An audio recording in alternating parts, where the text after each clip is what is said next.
आज बात करेंगे राम मंदिर में रावण के प्रवेश की। आपने सुना ही होगा कि धर्मध्वजा फहराने के नाम पर नरेंद्र मोदी ने, हमारे और आप नरेंद्र मोदी जैसे रावण ने, इसीलिए मैंने कहा कि राम मंदिर में रावण यानी रावण का प्रवेश। राम मंदिर में जहां राम को होना चाहिए, मैं पहले भी कह चुका हूं मेरे दोस्त कि राम तो भाग खड़े हुए हैं वहां से। राम मंदिर में राम तो बैठ ही नहीं सकते, क्योंकि जिन्होंने कत्लेआम मचाया, जिन्होंने खून की नदियां बहाई, वो राम मंदिर के कर्ता धर्ता अगर हैं तो कैसे राम वहां बैठ सकते हैं? इसकी बात भी बाद में। बात यह है कि महामानव नरेंद्र मोदी जैसे, अब यह कहा जा सकता है वो रावण से भी ऊपर है, महारावण, राम मंदिर के धर्म की ध्वजा फहराते हैं। कैसे संभव है? यह कैसे हो सकता है? यह तो एक अनर्थ है, घोर अनर्थ है, और इस अनर्थ का परिणाम इस देश के हर नागरिक को भुगतना पड़ेगा। मैंने पहले भी कहा था मेरे दोस्त कि राम मंदिर का भूमि पूजन और राम मंदिर में शामिल, राम मंदिर के निर्माण या इन सब में शामिल होने वाले नरेंद्र मोदी के नाते राम मंदिर अब पूजनीय नहीं रहा।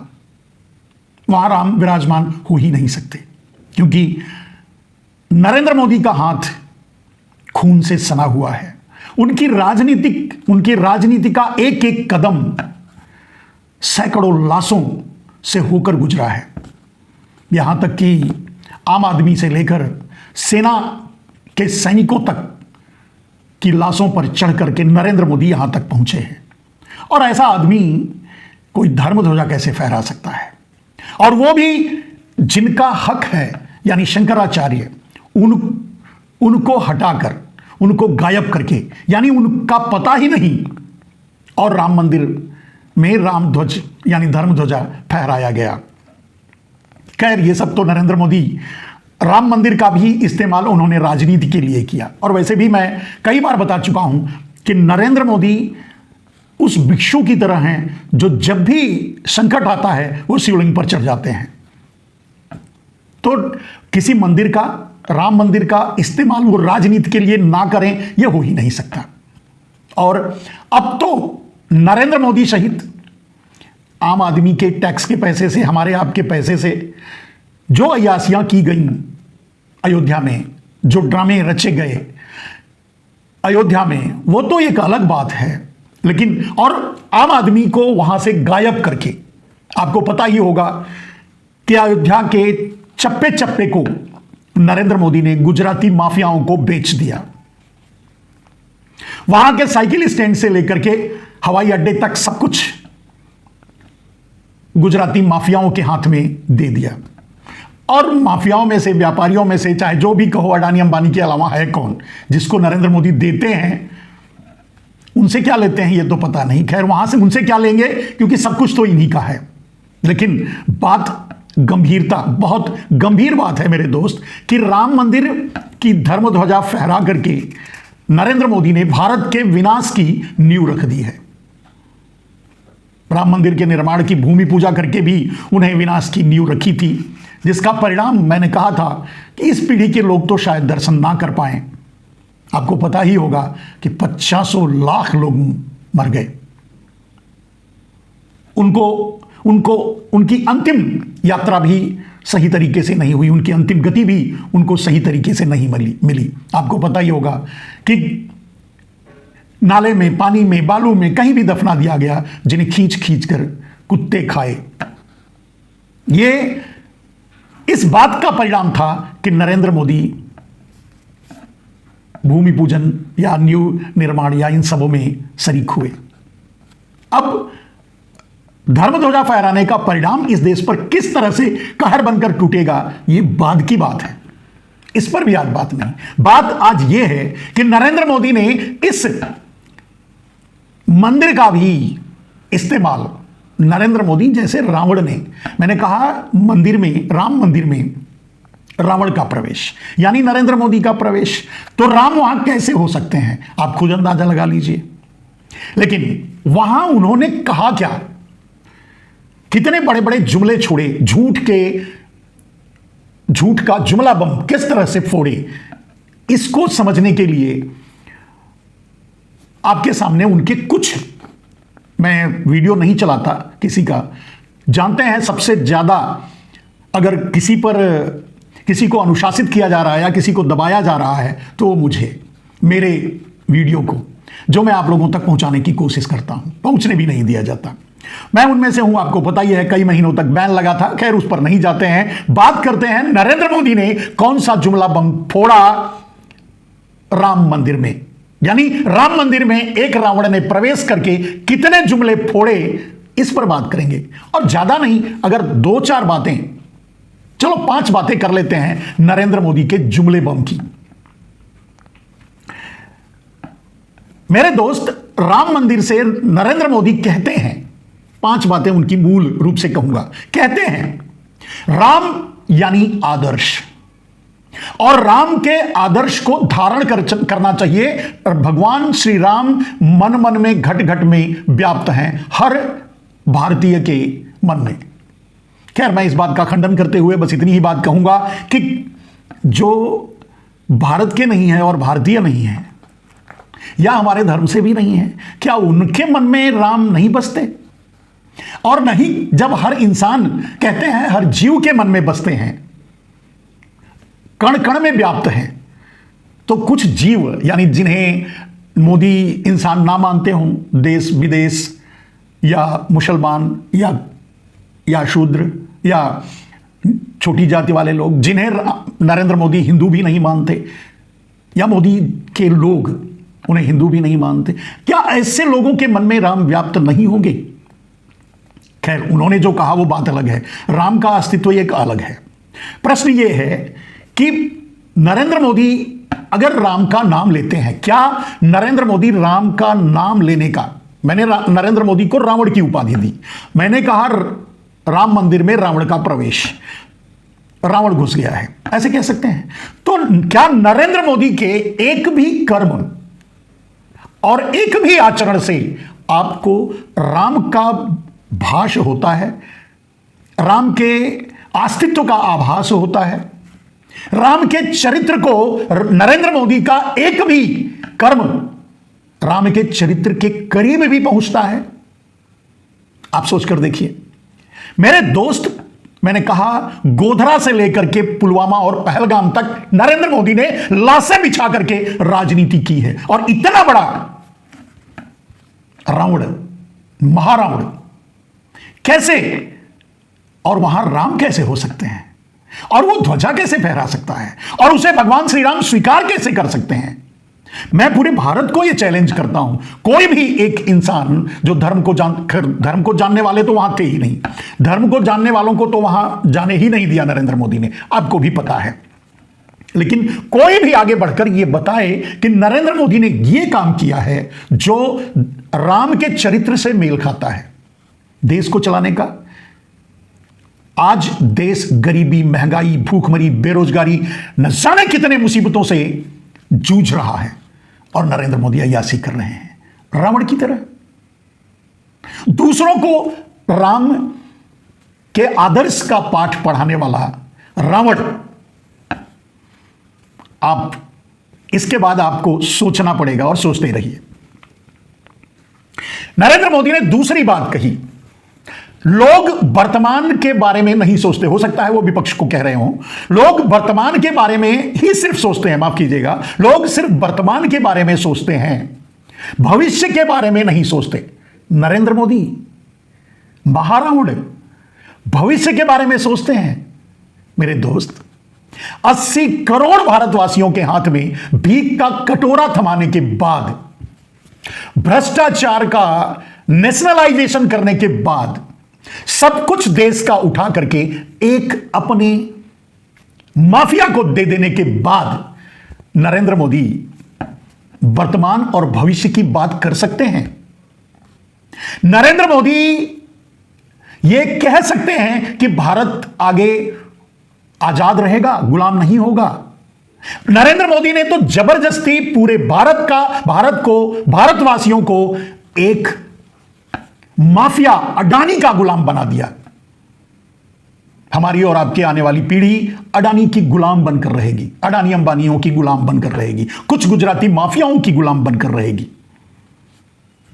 और उसके बाद में आपको राम के नाम पर इस तरह से बरगलाने की कोशिश की जाती है। आप समझ रहे हैं ना? मैं सोचता हूं आप समझ रहे हैं। खैर, बोलने का हक तो आपसे भी छीन लिया गया है, वोट देने का हक छीन ही लिया गया है। आपको आएगा तो मोदी ही, ये नारा बुलंद ही हो रहा है। खैर, मैं तो ताली नहीं बजा सकता नरेंद्र मोदी के इस कुवार्त पर, या कह सकते हैं कुकाव्य पर या कुवक्तव्य पर। मैं तो नहीं ताली बजा सकता, बाकी लोगों की बात मैं नहीं जानता। कहते हैं राम घट घट में हैं, यह भी उन्होंने शायद अपने विपक्ष को ही निशाना बनाया होगा कि राम घट घट में हैं। कुछ लोग तो कहते हैं, मोदी कहते हैं कि कुछ लोग राम को काल्पनिक कहते हैं।